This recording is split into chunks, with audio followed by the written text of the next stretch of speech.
Imagine a world where the biggest fear wasn't a virus affecting humans, but a bug affecting computers. The year 2000 arrived, not with an apocalypse, but with a massive party. We survived Y2K. For a brief moment, America felt invincible. The economy was hot, gas was around $1.50 a gallon, and the future looked like a shiny silver music video. But the party ended abruptly. September 11, 2001 didn't just topple buildings, it dismantled the American sense of safety. Almost overnight, the culture shifted. Comedy became cautious, patriotism surged. American flags appeared on every porch and bumper sticker. We traded our privacy for security. The TSA was born, and taking off your shoes at the airport became the new normal. The 2000s were defined by this shadow. A long, confusing war on terror playing out on 24-hour news cycles. Back home, however, life was getting sharper. This was a decade we said goodbye to VHS and hello to DVD. If you were lucky, your dad bought a massive rear projection TV that took up half the living room. We were obsessed with the special edition DVDs and their commentary tracks. Friday nights meant a trip to Blockbuster, wandering the aisles for an hour to pick a movie, hoping the new release was in stock. But a red envelope was coming to kill that ritual. Netflix started mailing DVDs to our houses, and suddenly, the video store began to fade away. The internet in the 2000s was the Wild West. It was lawless, exciting, and full of viruses. We didn't stream music, we stole it. We spent hours on Napster and LimeWire downloading one song at a time, often destroying the family computer with malware in the process. Socializing happened on AIM, AOL Instant Messenger.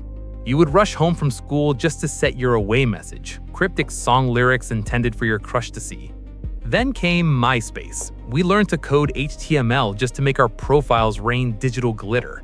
It was messy, unregulated, and honestly, it was kind of magical.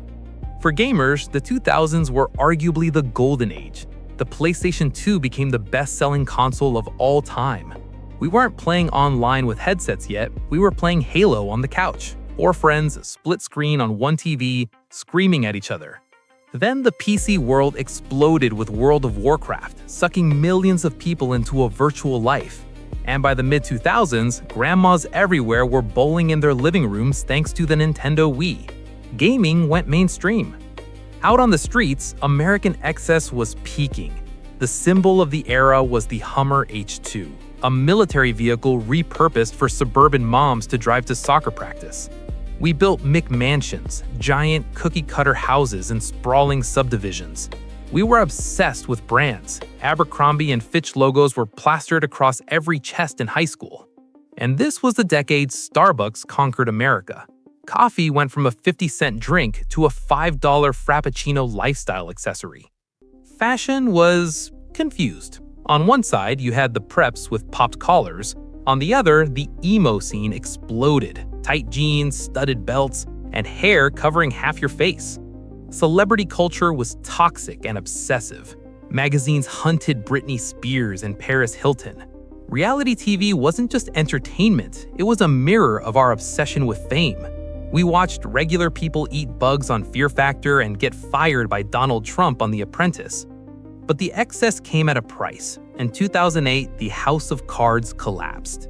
The subprime mortgage crisis hit and the Great Recession began. The optimism of the early 2000s evaporated. People lost their homes. The gas-guzzling Hummers stopped selling. It was a harsh wake-up call that ended the era of easy money. As the decade closed, the landscape had changed completely. We had elected the first black president, Barack Obama, signaling a new social era. And with the release of the iPhone, we stopped looking at the world and started looking down at our hands. The 2000s were the bridge between the analog 20th century and the hyper-digital world we live in now. It was a clumsy, loud, transformative decade.